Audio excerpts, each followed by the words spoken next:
Alastair Dorne didn't look up when the young analyst walked in.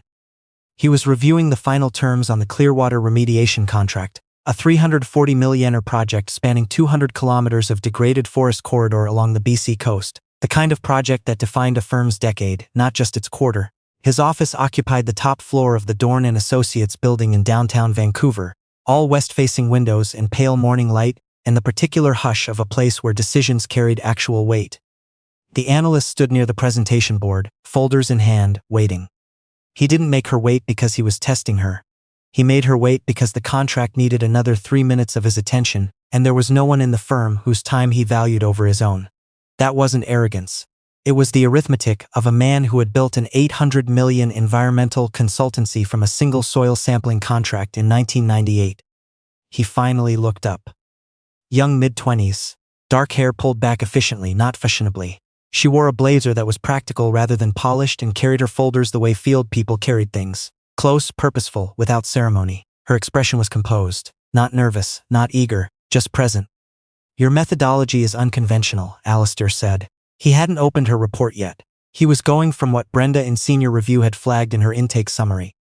The young woman held his gaze. "Is that a problem?" He looked at her for a moment longer than necessary, then picked up the contract he'd been reviewing and set it aside. "I haven't decided yet." What Alastair Dorne did not know, what he had no framework to consider, was that the young woman standing 2 meters from his desk was the daughter he had walked away from 26 years ago. The child whose existence he had acknowledged privately, briefly, and then chosen to set aside along with everything else that hadn't fit the shape of the life he'd been building. Her name was Seren Baxter, and Baxter had been her grandfather's name, the one her mother had given her when she was still small enough that it didn't yet matter, and later when it mattered enormously. Her legal name, the one on a document Kathleen Moorcraft had never altered, even when she had every reason to, was Seren Dorne. 6 months before that morning, Seren had been sitting at the kitchen table of her mother's house in Halifax, her laptop open to the Dorne Associates careers page. Her mother, Kathleen Baxter, who had been Kathleen Moorcraft before she'd quietly taken her father's name, the one man who had shown up without being asked, walked in from the hallway and stopped when she saw the screen. "Seren." "I'm looking at their junior analyst posting." Seren scrolled without looking up. "The application closes on Friday." Kathleen set down the mug she'd been carrying. "No. I've read every paper their lead team has published for the last 8 years. Their approach to boreal wetland restoration alone is..." "Seren, no." Her voice was level, but her jaw tightened the way it always did when she was reaching for steadiness, rather than actually feeling it. She had spent 26 years building something solid around herself and her daughter, and she had learned to mistake endurance for composure. Seren finally looked up. "I'm not going there to find him. You've been following that firm since your 2nd year. Because they're the best environmental consultancy in Western Canada. That's a separate thing." Kathleen sat down across from her. "Is it?" The silence that followed was the particular kind that settles between two people who know each other too well to pretend they're not having two conversations at once. "He doesn't know I exist," Seren said.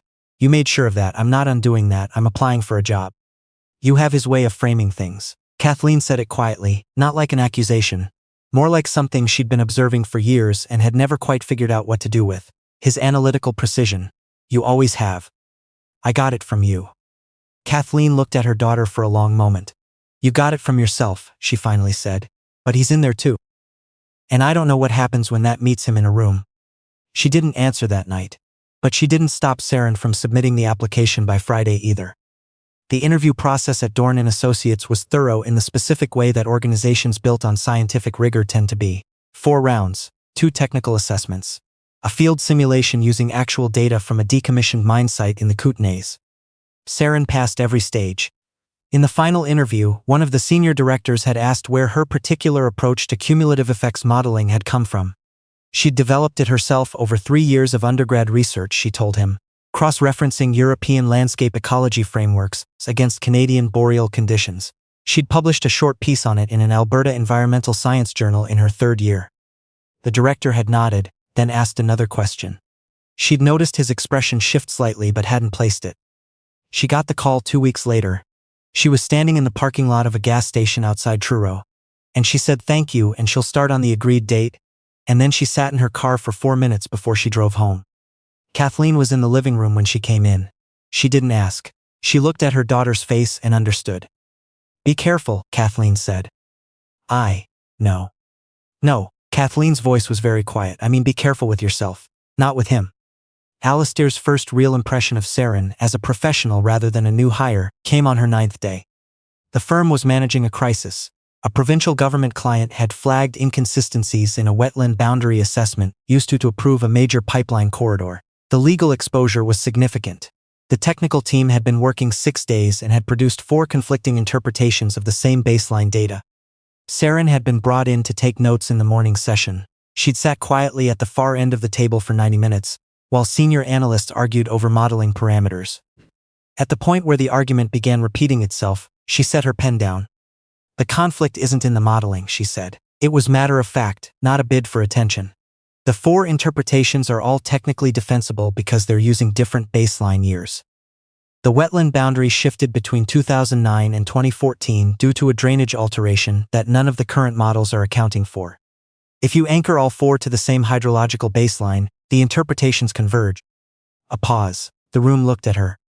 "Where did you find the 2014 drainage data?" the senior director asked.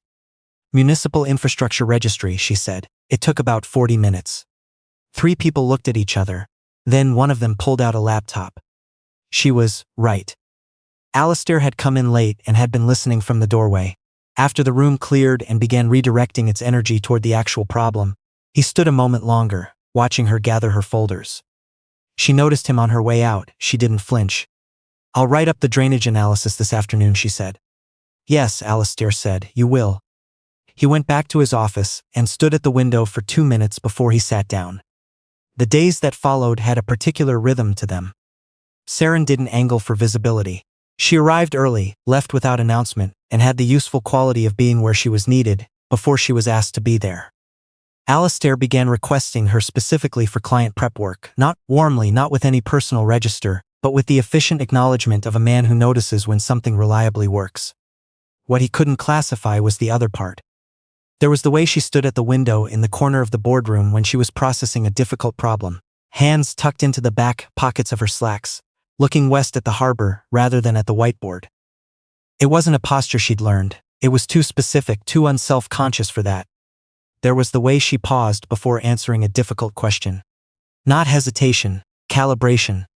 A half-second of precision gathering that Alastair recognized, not because he'd been taught to look for it, but because it was the same pause he heard in his own voice when he was being careful with something that mattered.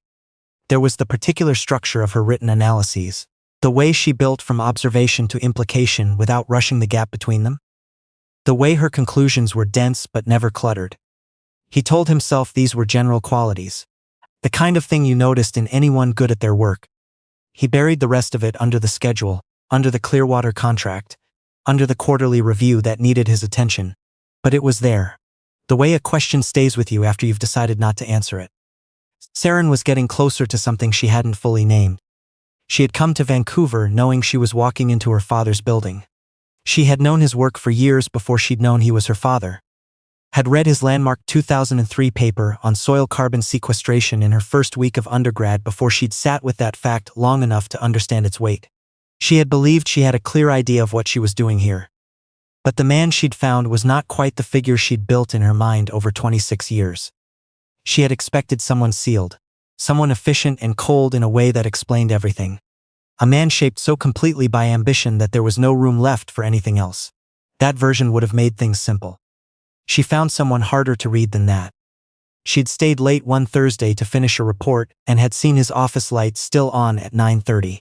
She'd stopped in the doorway for a reason she couldn't fully account for. He hadn't heard her. He was at his desk, but not working. He was looking at something on its surface, a photograph printed rather than digital, the kind with worn edges that come from being handled more than displayed. He wasn't studying it. He was holding it the way you hold something familiar and painful. Not like evidence, like a habit. He put it away the moment he heard her step in the hall. She'd said she had a question about the Clearwater file.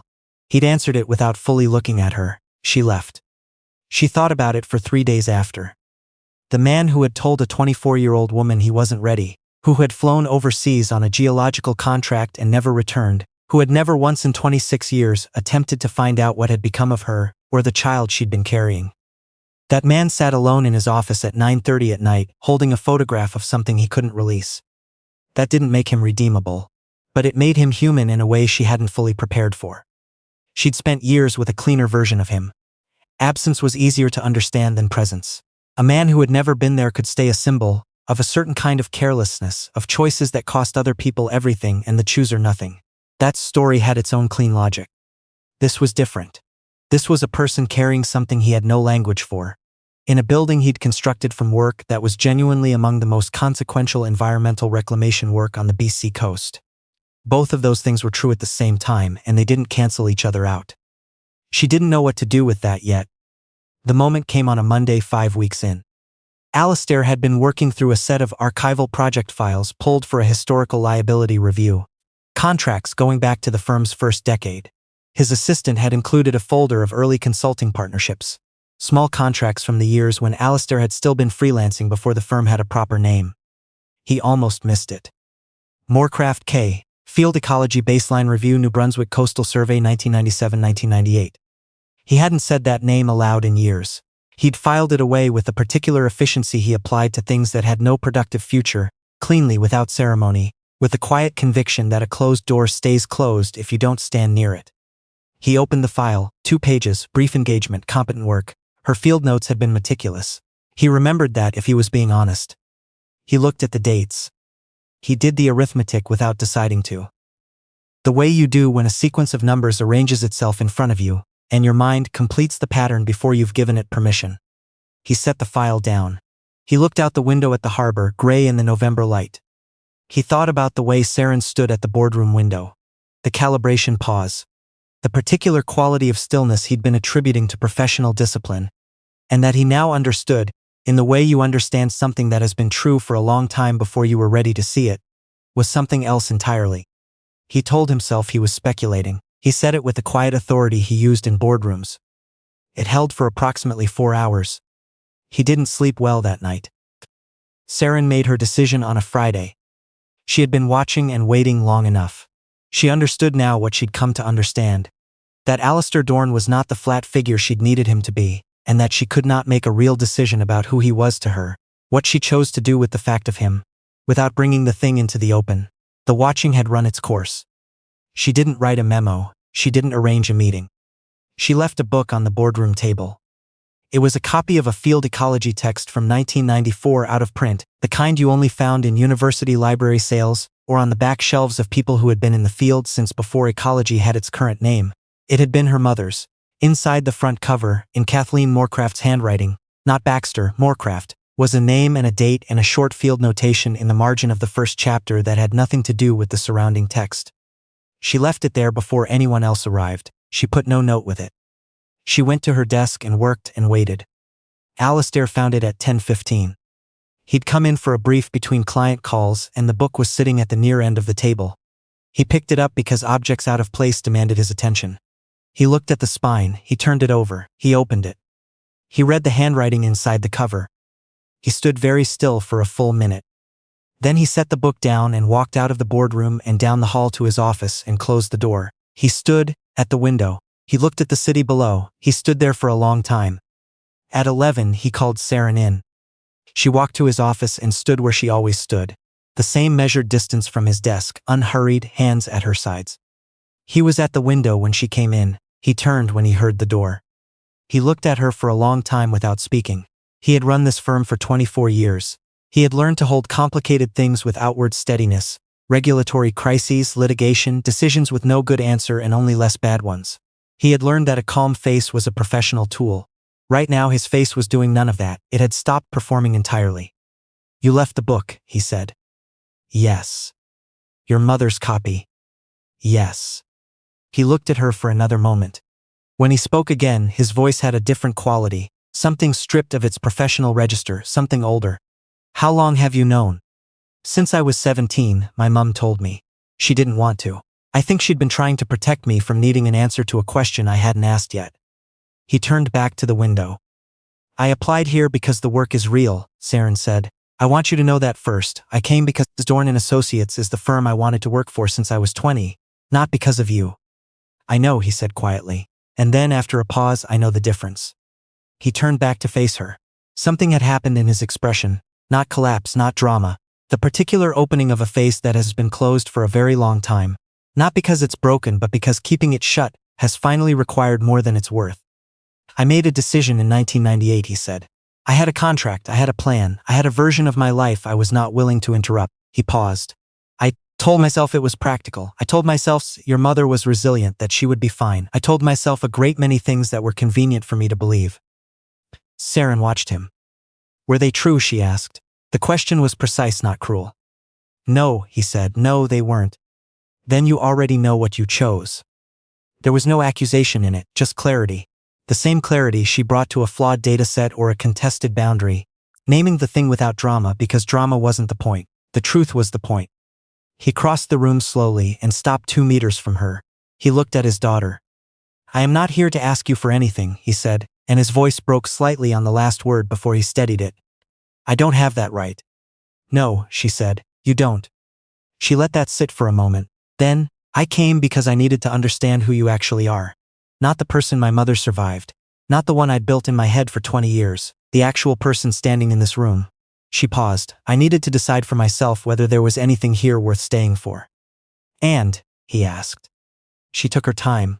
You're more complicated than I expected, she said. And this firm is still the best in the country. She held his gaze. Both of those things are true. He almost smiled. Almost. Kathleen arrived at the Dorne Associates building at 12:30. Seren had texted her 2 words he knows. Kathleen had sat with her phone for 7 minutes before putting on her coat. She stood in the lobby for a while, looking at the elevator, adjusting the strap of her bag.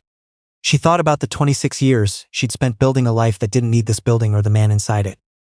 She thought about her daughter's face when the job offer had come through, and Seren had tried to hide how much it meant. She got in the elevator. When she walked into Alastair's office, he was standing near the window. He turned when the door opened. They looked at each other across 12 feet of floor, 26 years of parallel lives separately constructed, in the aftermath of a single decision that had cost one of them everything and the other, it turned out, considerably more than he had understood at the time. Kathleen. Don't, she said, not unkind, just exact. I didn't come here for an apology. I came because my daughter needed me here. He nodded, and she looked at Seren, who was standing quietly to the side, that familiar stillness Kathleen had watched for 26 years with a particular kind of ache, knowing where it came from, pretending otherwise. You didn't have to text me, she said. I know, Seren said. I wanted you to. Kathleen looked at Alastair again. She did this on her own terms, she said. Not mine, not yours. I want you to understand that. I do, he said. I understand that. She looked at her daughter's face, at the jaw, the eyes, the specific quality of composure that Seren had come into the world already carrying, and that Kathleen had spent 2 decades telling herself came from her side of things. She always had your way of going still when the room got difficult, she told him. I never told her that. Seren looked at her mother. I know, Kathleen said. I should have. She straightened. I'm not forgiving you today, she told Alastair. I'm not sure I'm capable of it yet, and I won't perform something I don't feel. She paused, but I'm not going to carry it in here and make it her problem. Alastair said nothing. He didn't try to fill the silence. It was possibly the right response. He tried. That was the part that had to be held honestly, because it would have been simpler not to record it. A man who makes no effort is easy to place at a fixed distance. But Alastair tried. He didn't do it with declarations. He didn't call his solicitors, or rewrite his estate documents, or compose letters designed to resolve his own guilt under the guise of making amends. He understood, somewhere in the wreckage of what the last months had shown him, that grand gestures belong to people who have standing, who have built something between themselves and the person they've wronged, something that gives the gesture a foundation. He had no standing, so he started smaller than standing. He called Seren once a week, briefly, about nothing professional. Sometimes she answered, sometimes she texted back the next day. He didn't interpret the gaps or escalate around them. He let her set the pace because it was, incontrovertibly, hers to set. He sent Kathleen a letter. A real letter, handwritten, 4 paragraphs. He did not ask for forgiveness in it. He named what he knew he had cost her, as specifically as he could manage, and told her he understood that naming a thing was not the same as returning it, and that he wasn't confused about the distinction. He told her he wasn't writing to feel better. He didn't know if he ever would. She read the letter twice and put it in a drawer. She didn't reply. He hadn't expected her to. He sat with the discomfort of not being forgiven and did not try to convert it into something more manageable. That was new for him. He had always preferred resolution, identify the problem, contain the exposure, move toward an answer.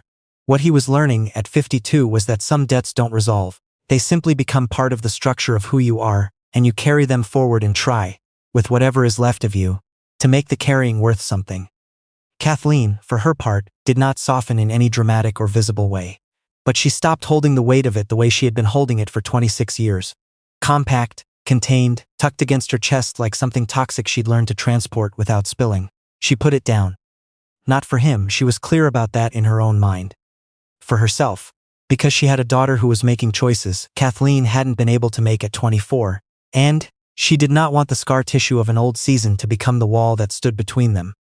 That was its own kind of freedom, small hard one without ceremony, the best kind. 3 months after the conversation in Alastair's office, Seren walked back through the front doors of Dorne Associates. Not as a junior analyst. She'd been offered a permanent associate position, competitive compensation, full project responsibilities, a seat at the preliminary review table for incoming contracts.